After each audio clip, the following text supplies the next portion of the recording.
আজ মামার বাড়িতে পুজো, তাই সকাল সকাল স্নান করে আমি বাড়ির পুজো কমপ্লিট করে এখানে বসে পড়েছিলাম মালা বানাতে।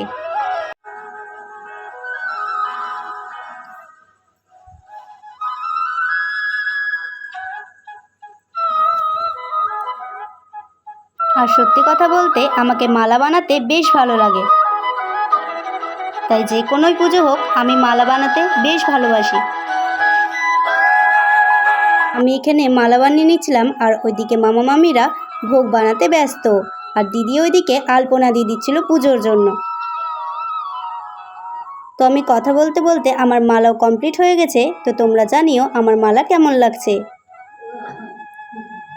এদিকে সবাই রান্নার জন্য সবজি বানিয়ে নিচ্ছিল, আর ওইদিকে পুজোর ভোগ সব কমপ্লিট হয়ে গেছে। আর এইদিকে ওয়েদারটা কিন্তু বেশ সুন্দর ছিল, দেখতে দেখতে মায়ের আগমনও ঘটে গেছে। মাকে কি অপরূপ সুন্দর লাগছে দেখতে। আর আমি যে মালাটা বানিয়েছিলাম সেটাও পরানো হয়ে গেছে। তো তোমরা জানিও কেমন লাগছে। এদিকে একে একে মাকে সবাই বরণ করে নিচ্ছিল।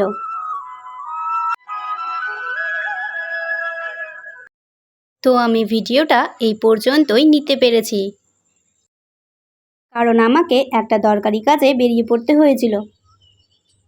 ভিডিওটা কেমন লাগলো তোমরা কমেন্ট করে জানিও। এর এই সুন্দর রূপ দেখে তোমাদের কেমন লাগলো এটাও জানাতে ভুলো না।